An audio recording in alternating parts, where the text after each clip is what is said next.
अब जाने भी दो यारो, क्या कह रही है ज़िंदगी में। मैं ममता तिवारी आप सबसे मुखातिब हूँ। हम अपनी आधी से ज़्यादा ज़िंदगी उल जलूल बातों में बिता देते हैं। जब होश आता है तो नए सिरे से शांत मन से शुरुआत करने की सोचते हैं, पर स्थिरता नहीं आ पाती।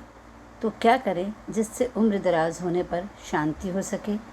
इसकी तैयारी हमें युवा होते ही करनी होगी। अगर गौर से अपनी ज़िंदगी पर नज़र डालें, ख़ास तौर से पति पत्नी, जब भी आपके बीच मनमुटाव हुआ, उसका कारण विचारों में मतभेद नहीं था, बल्कि कोई तीसरा मौजूद था। रिश्तेदार, दोस्त, माता पिता, बच्चे, पैसा। समय रहते संभल जाने में ही समझदारी है।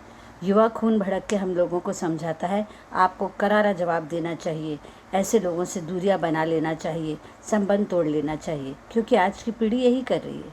जो रिश्ता, लोग, बातें उन्हें पसंद नहीं आती, वो झटक कर दूर हो जाते हैं। और हाँ, चैन की नींद सोते हैं। हमारी पीढ़ी ऐसा करके ठीक से सो भी नहीं पाती। मेरी बुआ की लड़की अपने माँ बाप से बहुत नाराज़ रही। उसका कहना था कि हम जब भी बचपन में कहीं घूमने की कहते तो कभी दादी या बाबा को कुछ होता कि तुम तो हमें लेकर कहीं गई नहीं।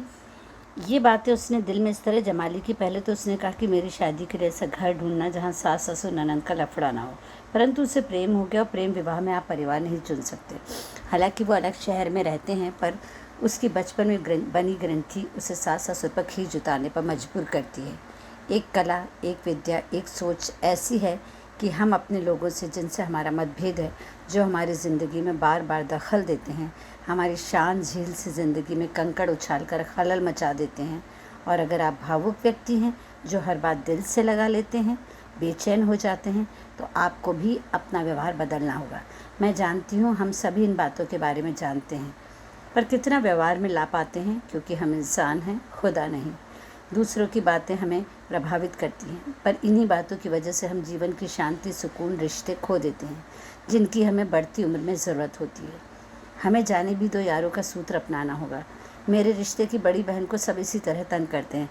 मसलन आज आप मोटी लग रही, वाह आपको बड़ा आराम है, आपकी बहू तो सब संभाल लेती है। अब वो बार बार कहती है, मैं तो सिर्फ 2 ही रोटी खाती हूँ, वाह मैं तो अभी सब्जी बघार के आई हूँ। और अगर हम ये कह दें कि अब बहू है, आप क्यों चूल्हा चौका संभाल रही हैं, तो कहेंगी नहीं मैं तो आराम से बैठी रहती हूँ। ये तो साधारण सी बातें हैं। लोगों को अपने दिमाग से खेलने देने वाले लोगों का दाम्पत्य जीवन दूसरे लोगों की दखल, कान के कच्चे लोगों की वजह से ऐसे बिखर जाते हैं कि जीवन के अंतिम दिनों में न प्रेम करने की ताकत रह जाती है, न लड़ने की उम्र। एक दूसरे को झेलते, कोसते, उड़ाते माहौल, अदृश्य तलवारों पर सौजन्यता का मुलम्मा चढ़ाए। मौका मिले तो आओ 2-2 हाथ हो जाएं, ओढ़े नकाब झूठ का, सुलगते, दहकते, शीतल झरने से दिखते। कब तक जिएंगे ये दोहरा जीवन। थोड़ा तुम सुन लो, थोड़ा वो कह दे। सोच अलग है तो मतभेद तो होगा यारो, थोड़े से के लिए रिश्ता मत बिगाड़ो, अब जाने भी दो यारो। कुल मिलाकर सामने वाले के नकारात्मक व्यवहार से हमारे भीतर भी नकारात्मक भावना आ जाती है। अनजाने में हम नफ़रत पैदा कर लेते हैं दिल में, और विष भीतर इकट्ठा होता जाता है। किसी विद्वान ने क्या खूब कहा है कि जब ऐसे व्यक्तियों के साथ ही आपको जीवन गुजारना है, तो आप उनके क्रोध और बुरी बातों के लिए उन्हें ये सोचकर क्षमा कर दें कि वो रोगी हैं और आप रोगी के साथ झगड़ते नहीं।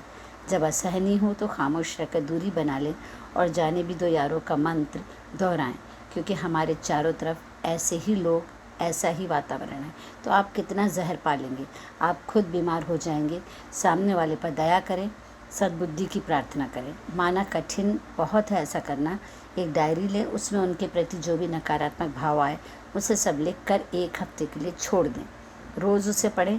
धीरे धीरे आपको लगेगा कुछ बातें बेहद बचकानी हैं, आपका बड़प्पन उभरेगा, माफ़ी की संभावना बनेगी। मेरी परिचित के पति महोदय ने अपनी कुंठा से पत्नी बच्चों का जीवन दूभर कर रखा है। चूँकि वो उन पर आश्रित है, तो इसका फ़ायदा उठाकर घर को नर्क बना दिया। ना वो रह पा रही है, ना छोड़ पा रही है, पर मैं आश्चर्यचकित हूँ। अपनी चिंताओं को हंसते हंसते बताती है और झेलती है। कैसे इतने साल उसने भी जाने भी दो यारों का मंत्र अपनाया, बच्चों को सिखाया। वो मेरे लिए एक आदर्श है, मैं उसे सलाम करती हूँ। ज़ख्मों में टीस कुछ ज़्यादा है, अपनों ने दिए हैं, इसलिए शायद इसे लोग आपकी कमज़ोरी, दब्बूपन समझेंगे। आप उन्हें इग्नोर करें, क्योंकि दिन के अंत में आप अपने ही साथ अकेले हैं। अपनी मुश्किलों को लेट गो, जाने भी दो यारों कहें, और अपने बीमार दोस्त से प्यार से पूछें सुबह सवेरे, और क्या कह रही है ज़िंदगी।